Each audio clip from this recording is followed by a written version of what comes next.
Hello, welcome back. In the previous session, we have seen how to create a history table and also how the behavior of commit ID is changing in the valid to and valid from, right? Let's write some time travel queries in this session to understand it better. So to understand the time travel queries, so I'm updating the same two records with multiple times. So I'm updating. So in the previous session we updated ID1 from 5000 to 5500. Now it is 6000 and to 7000, and ID2 also updating once. And every time I am committing, and last I am doing one delta merge. Done. Okay. Now let's run this statement, our select statement. Okay. We have multiple valid from valid to values, and whenever there is a valid to value is null, those are the latest values, or latest records, or latest numbers.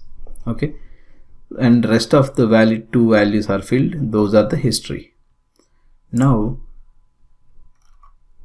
my ID1 Mr. A salary changed from 5000 to, okay, let's take this one. Okay, Mr. A value changed. If I do order by with this valid from, then I'll get the correct order. But anyway, so my Mr. A value changed from 5000 to 5500, then 6000, then 7000. Okay, now if I want to see the Mr. A value, which is 6000, right, on commit ID, valid from value 174537. So let's see. So I can write a statement something like this. So since I don't want to see all this valid from valid to, now I'll make it select star from salary tracker where ID is equal to 1. So if I run this statement, I'll see 7000, which is the latest value. But if I want to see the old value, then I can make the statement something like this: as of commit ID, what was, okay, I need to remember.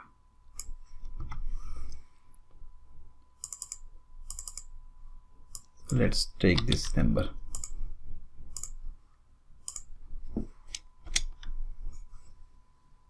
I think equal to not required.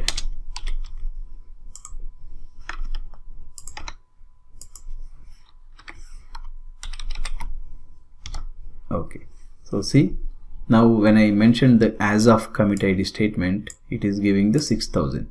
So I can, like this, I can go to any level, like any in the history. I can travel back to the history and find the salary of Mr. A, how much the salary on that particular point in time. But see, remembering this commit IDs is not so easy, right? So, and especially when it comes to business user, they never care about the what the commit IDs, and it's hard to convince the business user to run some queries based on the commit IDs. So instead of commit ID, we can use the date and time also. So to use date and time, there is another table called transaction history. So if I write select, there are commit underscore time, commit underscore ID. These are the two fields which are useful. And now if you see, there is the commit ID what we used here, 1741537, right? So now if I run this statement, what is that, 537. So 537. So now I can say at this time, what is the salary of a, okay, let me copy that time.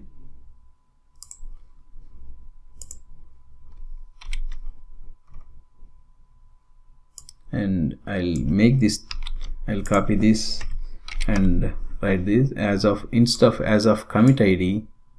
I will say as of UTC timestamp, one single keyword. Then our time is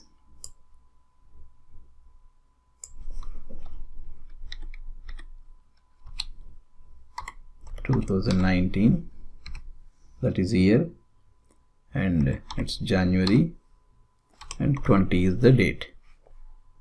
Then time will be this one.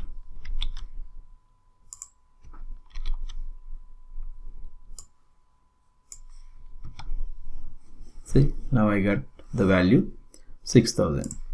So you can go with, like, you can play with this. Once you got the control of time, then you can play with the greater than or equal to, in between, something like that. You can join with some other table based on the time.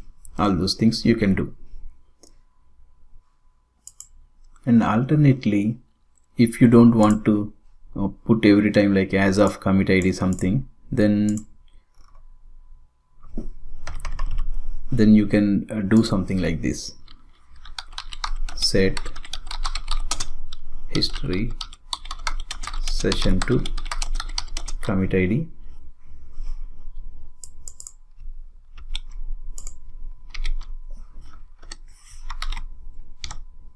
like this. Now if I run simply select star from tracker ID where ID is equal to 1, I'll get 6000. Of course, you may ask, you take us back to the history, and how to come back to the present, right? That's why I made the title as time travel. So now we went to past, and now if we want to come to the current situation, the statement is simple.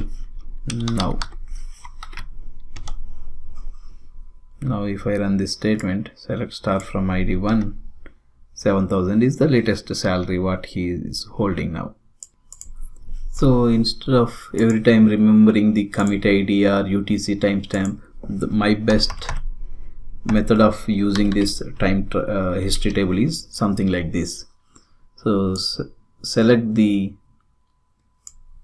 all values from the salary tracker, and also request all flags, join S, and like aliasing is S, and join with the transaction history table. And once you join with the history table, and the join condition will be valid from and commit ID, where commit time, I'm casting this commit time, casting as a date. So if I put the date, then it's easy, right? Putting the date is easy. So in this case, we have everything on the same, like we ran all these updates on the same date. But if you run from day to day, like today one record, tomorrow updated second record, and day after tomorrow updated another record, then you will see only one record.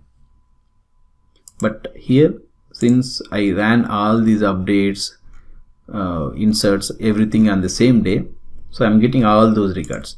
But yeah, so hope you understand what I am trying to say, right? So once you join with this and cast the commit time as date, and remembering the date is very easy. Anyone can agree with that solution. So that's how you can process. So what is the use case of this history table? So basically, by this time you may understand the table is keeping each and every change of the record. So when there is a salary change, it's keeping the history. So that in that way we can say wherever the non-cumulative key figures comes, like employee count or inventory value, how much quantity we have in inventory, all those things. So that non-cumulative scenarios, the history table is the perfect solution. So otherwise you have to create the custom solution will be like something like a snapshot we covered in this course, the snapshot. So the snapshot also doing the same thing, and the history table do the same thing. But the only problem is, if you want to update the record in history table, the old record, it's not possible. So that's the only limitation. But yeah, so it depends on the choice. So some people goes with the custom solution, some people goes with the history table. Okay, so hope you understand. So that's all for this session. See you in the next session. Until then, happy learning. Bye.